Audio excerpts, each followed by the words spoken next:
Bienvenue dans le podcast Le Test Honnête. Bonjour, Ici Chloé. et Sophie.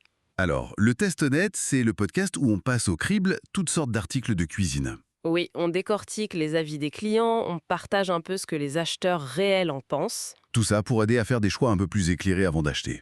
Exactement. Aujourd'hui, on s'attaque à une friteuse à air, la Moulinex Easy Fry XL Surface et Pizza.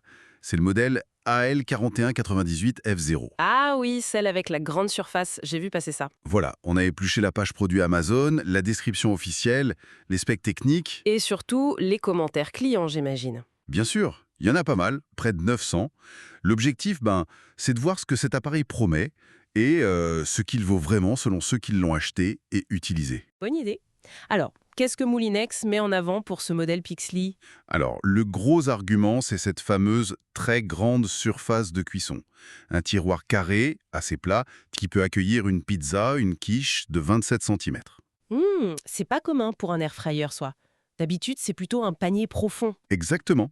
Et ils insistent sur le fait que, malgré ça, l'appareil reste compact. Bon, ils parlent aussi d'une fenêtre pour surveiller. Ça, c'est pratique. Oui, technologie extra crisp et surtout une double zone de chauffe, en haut et en bas. Ah, intéressant ça, pour une cuisson plus rapide et homogène, sans doute. C'est ce qu'ils disent. Panneau tactile, économie d'énergie jusqu'à 70% par rapport à un four classique, selon leurs tests. Bon, ça, les chiffres d'économie d'énergie, faut toujours voir comment c'est calculé, mais ok. Et puis l'appli MyMouliMike, ça les recettes et un engagement de réparabilité de 15 ans. Ça, c'est à noter. Oui, 15 ans, c'est un argument marketing fort aujourd'hui, c'est clair. Mais cette combinaison surface large et design compact, c'est vraiment ça le point clé, techniquement. La double chauffe et la fenêtre, c'est des plus, mais la forme même de la cuve, c'est ça qui est différent. Et la capacité 1,5 kg ou 4 litres, c'est standard, non? Oui, la capacité en volume est assez classique pour un modèle XL, mais c'est vraiment la distribution de ce volume qui change tout. Une grande surface, 39 par 39 cm presque, mais très peu de hauteur, à peine 20 cm. C'est ça la spécificité. D'accord. Et alors, les retours clients, est-ce que ça confirme cette particularité? La note moyenne est bonne, 4,5 sur 5. Oui, c'est une très bonne note. Et la synthèse des avis, elle dit quoi, en gros? En gros, c'est très positif sur le fonctionnement général. Les gens aiment la rapidité, le côté croustillant. Ça, c'est un peu la base d'un bon air fryer. Oui, mais ça semble bien marcher ici. Facilité d'usage, le design avec la fenêtre éclairée plaît aussi. Et la grande surface est souvent citée comme un vrai plus pour les pizzas, les tartes, ce genre de choses. Donc, l'argument principal de Moulinex fonctionne auprès des utilisateurs? Sur ce point, oui, clairement. Mais, Car il y a un mais. ah, Le voilà. le point négatif qui ressent le plus souvent, et de loin, c'est la hauteur. Ou plutôt le manque de hauteur. Ah, voilà. La contrepartie de la grande surface. Exactement. Des commentaires comme cuve pas assez haute, manque de hauteur dans le bac, ça revient très régulièrement. Donc, en fait, on ne peut pas tout avoir? Grande surface et grande hauteur? Sur ce modèle, non. C'est un choix de conception assumé, j'imagine, mais c'est une limitation importante à connaître. Si on veut faire cuire, je sais pas, un poulet entier ou un gratin dans un plat un peu haut, Ça coince. ça risque de coincer, oui. Ou alors il faut des accessoires très spécifiques, très plats.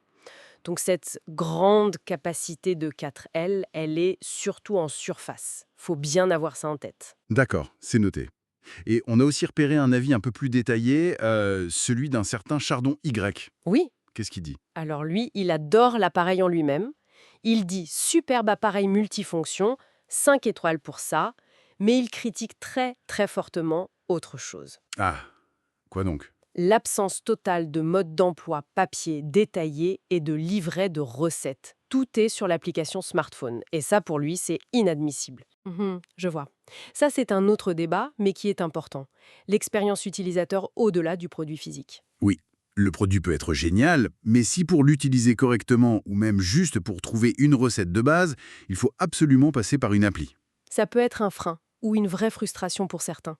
Tout le monde n'a pas de smartphone ou n'a pas envie de l'utiliser pour faire cuire des frites, quoi. C'est un point intéressant sur la dépendance numérique pour des appareils du quotidien. Tout à fait. Bon, alors si on résume, qu'est-ce qu'on retient de cette Moulinex Easy Fry XL Surface and Pizza? D'abord que c'est un appareil globalement apprécié pour ce qu'il fait. Cuisson rapide, croustillante, facile à utiliser. Et sa grande surface plane, c'est vraiment son atout distinctif. Idéal pour certains plats comme les pizzas, les quiches, les gratins, pas trop hauts. Voilà. La fenêtre de visualisation est aussi un plus apprécié. Mais attention, oui. Premier point de vigilance, la hauteur intérieure. Elle est limitée, et ça peut être un vrai inconvénient selon ce qu'on veut cuisiner. Il faut bien vérifier si ça correspond à ses habitudes. Et deuxième point, l'expérience utilisateur qui peut être un peu gâchée par cette dépendance à l'application et aux ressources numériques pour le mode d'emploi et les recettes. L'absence de support papier peut déranger. Ok, c'est assez clair. Un produit avec une proposition forte, mais aussi des contreparties bien identifiées. C'est ça. Un choix à faire en connaissance de cause. Et ça nous amène à une petite réflexion finale. Au-delà de cet appareil précis, on voit de plus en plus d'objets, même en cuisine, qui dépendent d'une appli, d'une connexion. Quelle importance on accorde encore à la documentation simple, physique, accessible, sans écran? Est-ce que cette accessibilité hors ligne a encore sa place ou est-ce qu'on doit juste accepter que tout passe par le numérique? C'est une vraie question. Oui. Surtout pour des appareils censés nous simplifier la vie au quotidien.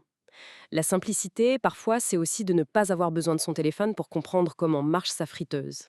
Un médité. Vous venez d'écouter un épisode du podcast Le Test Net. Nous vous aidons à prendre des décisions éclairées, une critique de produit à la fois. À la prochaine fois.